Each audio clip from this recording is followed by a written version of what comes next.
વિદ્યાર્થી મિત્રો, આપનું યુટ્યુબ ચેનલમાં સ્વાગત છે. આ છે પાર્ટ 3 આપણી આસપાસના દ્રવ્યો.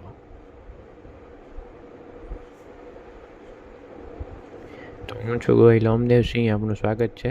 તો આજે આપણે ભણીશું કે આપણને આની પહેલાંના લેક્ચરમાં તમે બધાએ જાણ્યું હશે કે સૂક્ષ્મ કણોનું બનેલું હોય છે.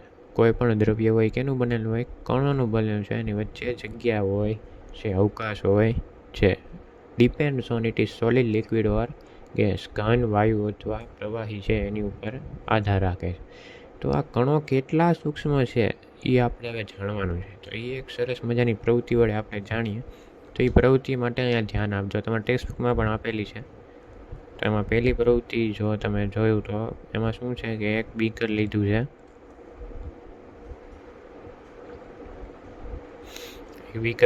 એમાં શું છે? પાણી લેશે.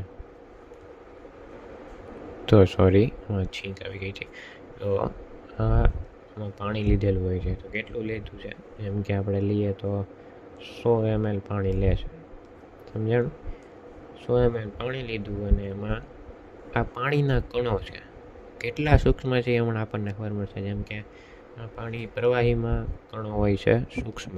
આ દ્રવ્ય પ્રવાહી દ્રવ્ય છે. પ્રવાહી, સમજાણું? પ્રવાહી છે એટલે H2O પાણી. એટલે આ પ્રવાહી છે. આમાં હું KMnO4 એડ કરું છું. KMnO4 આપણે ક્યાં એડ કર્યું? આમાં, પાણીમાં. KMnO4 એટલે કે પોટેશિયમ પરમેંગનેટ.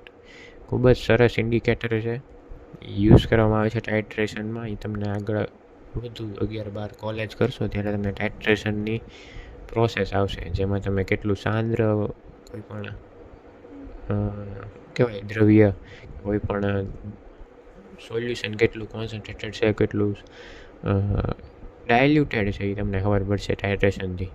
તો હવે એમાં શું કર્યું? આપણે KMnO4 એડ કર્યું. સમજાણું? KMnO4 આપણે કેટલું એડ કરીશું?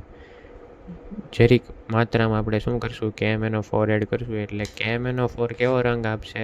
પિંક કલરનો જાંબલી જેવો રંગ અહીંયા આપશે. અને આપણે સોલ્યુબલ આપણે ગ્લાસના રોડ વડે હલાવશું તો શું થઈ જશે? પિંક કલર આવી જશે. આછો ગુલાબી કે ઘાટો ગુલાબી. પહેલાં અહીંયા જો આપણે KMnO4 બહુ ઝાઝું ઉમેર્યું એટલે 1 ચમચી તે લેવાનું છે. 1 ચમચી KMnO4. રેડી? તો અહીંયા બધો રંગ કેવો થઈ જશે? મસ્ત ગુલાબી થઈ જશે, જાંબલી જેવો. પછી આમાંથી શું કરશું આપણે? આમાંથી 10 ml આ સોલ્યુશન બની જાય હવે. કારણ કે પાણી અને KMnO4 ભેગા થયા, H2O પ્લસ KMnO4 આમ ભેગા થયા એટલે શું થઈ જશે? સોલ્યુશન થાય. રેડી? દ્રાવ્ય બનશે, નવું રસાયણ બનશે. હવે એમાં શું કરવાનું? એમાંથી 10 ml આપણે આ સોલ્યુશન લેવાનું. આ સોલ્યુશન 10 ml લેવાનું. હવે શું કરવાનું? એક નવું બીકર લેવાનું ને એમાં 90 ml પાણી લેવાનું. કેટલું? 90 ml પાણી લેશું આપણે. 90 ml પાણી લેશું. અને આ 10 ml ક્યાં ઉમેરશું આપણે? આમાં. એટલે આ કેટલું થઈ જશે? 100 ml થઈ જશે. સમજાણું? એટલે હવે આપણે જે આ પાણી આમાં ઉમેર્યું એટલે આપણને થોડોક આછો ગુલાબી આમાં રંગ જોવા મળશે. કારણ કે આમાંથી 10 ml લઈને આપણે કેમાં ઉમેર્યું? આમાં. એટલે આમાં થોડાક તમને KMnO4ના શું દેખાશે? કણો દેખાશે. પછી શું કરવાનું છે તમારે? કે આમાંથી પાછું તમારે 10 ml કાઢી લેવાનું છે આ સોલ્યુશનમાંથી. આછો ગુલાબી થઈ ગયું. એમાંથી હજી બીજું એક બીકર લેવાનું છે અને એમાં શું કરવાનું છે? 90 ml પાણી લેવાનું છે. રેડી? 90 ml પાણી લેવાનું છે. આ પાણી લીધું. હવે એમાં શું કરવાનું છે? આ જે 10 ml છે ને એ આખું આમાં નાખવાનું છે. એટલે આ કેવું થઈ જાય છે? આની કરતાં ઓછું પણ થોડુંક ગુલાબી થઈ જશે. આ થોડુંક ગુલાબી હશે તો આ એની કરતાં પણ થોડુંક આછું ગુલાબી થશે, પણ ગુલાબી થશે ખરું. હજી આમાંથી જો હું 10 ml લઉં અને બીજા બીકરમાં નાખું તો એમાં પણ જરીક ગુલાબી રંગ આવશે. તે તમને એમ થશે કે સાહેબ શું કરી રહ્યા છે, આમાંથી 10 આમાં, આમાંથી 10 આમાં, આમાંથી 10 આમાં. તો એ આપણને જાણવા મળે છે કે રંગ કેવો થઈ જાય છે આમાં. બધામાં ભલે ઓછો પણ રંગ આવે છે. એટલે કે તમને એ ખબર પડે છે કે KMNO4ના કણો બધે જ આવે છે, આમાંથી આમાં, આમાંથી આમાં, આમાંથી આમાં. શું ખબર ગયું? એટલે દ્રવ્યના કણો કેટલા સૂક્ષ્મ હોય છે એ આપણને આની ઉપરથી ખબર પડે છે કે આટલા બધા સૂક્ષ્મ હોય છે કે તે 10 mlમાં લ્યો તો પણ આવે છે, થોડુંક એની પ્રેઝન્સ બતાવે છે.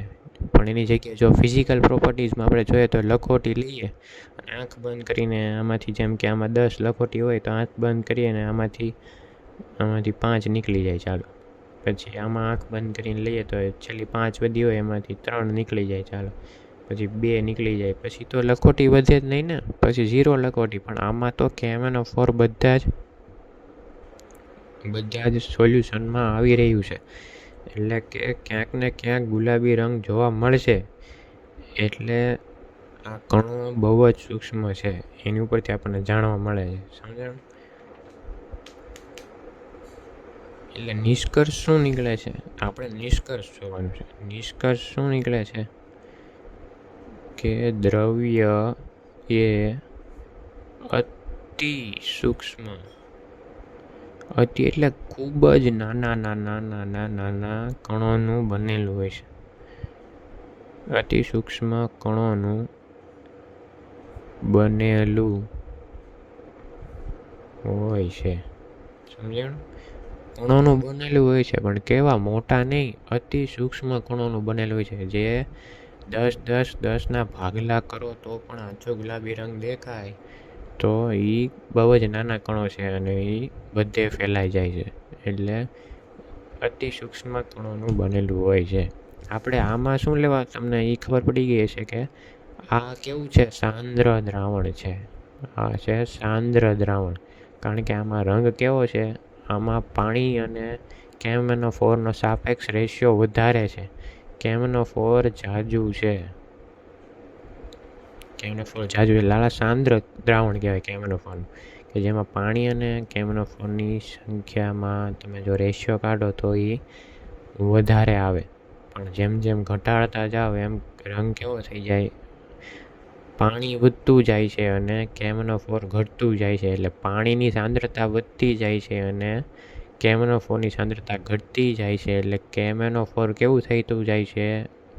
મંદ થતું જાય છે. જેની શું કહેવાય, જેનું માત્રા ઝાઝી હોય એનું સાંદ્રતા વધારે હોય. સમજાણું? કોઈ પણ પાણીમાં એસિડ ઝાઝું નાખો તો એ પાણીની સાંદ્રતા વધે, H+ આયનો વધે એટલે સાંદ્રતા વધે. અને પછી તમે જો એસિડ ઘટાડી દો તો એ સોલ્યુશનમાં પાણી વધી જાય એટલે એની સાંદ્રતા ઘટી જાય, H+ આયનો ઓછા થઈ જાય. એ આગળ આપણે જાણશું. એટલે આ સાંદ્રતા ઘટે છે અને મંદ દ્રાવણ થઈ જાય છે. અહીંયા તો સાવ મંદ આવશે. એટલે આ પ્રોસેસને શું કહેવાય? મંદન કહેવાય. યાદ રાખજો, બહુ જરૂરી છે કે સાંદ્રમાંથી મંદ તરફ દ્રાવણ લઈ જવું એટલે શું કહેવાય? મંદન કહેવાય. યાદ રાખજો, સાંદ્રમાંથી મંદ દ્રાવણ તરફ જવું એ પ્રોસેસને શું કહેવાય? પ્રક્રિયાને શું કહેવાય? મંદન કહેવાય. તો આજે આપણે મંદનની પ્રક્રિયા શીખ્યા અને કણો અતિ સૂક્ષ્મ હોય છે એ પણ શીખ્યા. એટલે આજનો લેક્ચર અહીંયા પૂરું કરીએ. Thank you. અને પ્રશ્ન હોય તો કમેન્ટ સેક્શનમાં જણાવજો. હું તમારી માટે અહીંયા અવેલેબલ જ છું. તમે મને કોઈ પણ પ્રશ્ન જણાવી શકો છો. આપણે એની માટે અલગ વિડીયો બનાવશું. થેન્ક યુ, આભાર. અને જોતા રહો ઓમ્સ એજ્યુકેશનલ એકેડેમી. Thank you.